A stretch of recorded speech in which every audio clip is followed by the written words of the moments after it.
समंदर भरे पीरित के लहरा, जादू मोहनी जुगती हवे वो तोर चेहरा। देखते देखत हाय उम्र बीत जा, रानी मोर दीवानी मोर, दिन दिन तोर मोर माया हरिया। रानी मोर दीवानी मोर, दिन दिन तोर मोर माया हरिया। मन मोहि डारी सजन तोरे चेहरा, आँखी के भीतरी मारत हवे लहरा। दिखते देखत हाय उम्र बीत जाए, ये राजा मोर ये धनी मोर, दिन दिन तोरे मोरे माया हरिया। ये राजा मोर ये धनी मोर, दिन दिन तोरे मोरे माया हरिया।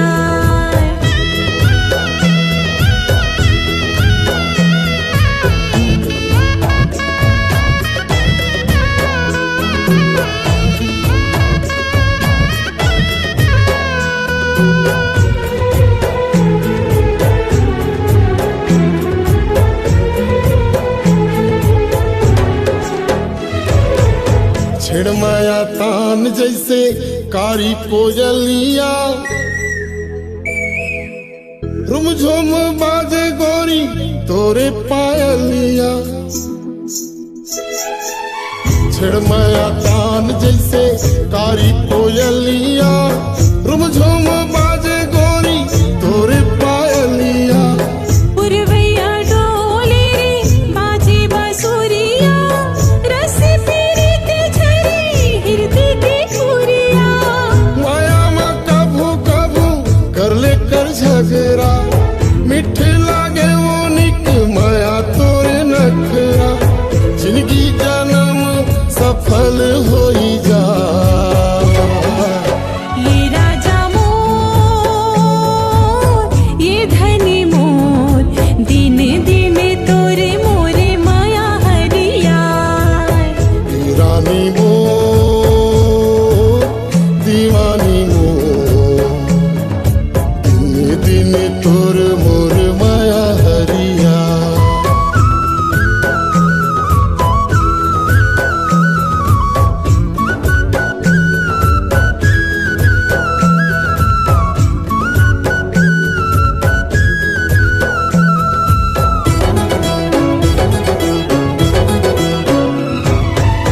जबले बने हंसते मोर दुल्हनिया,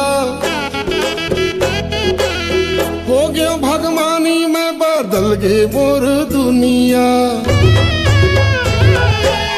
जबले बने हंसते मोर दुल्हनिया, हो गया भगवानी में बदल गे मोर दुनिया।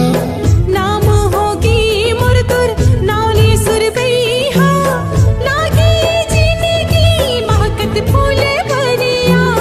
माया गठियाई रे हो बांधे के अचरा, जुग जुग पढ़े सबको प्रेम के पतिया। सगरो जगत ये पीरित सिर जा,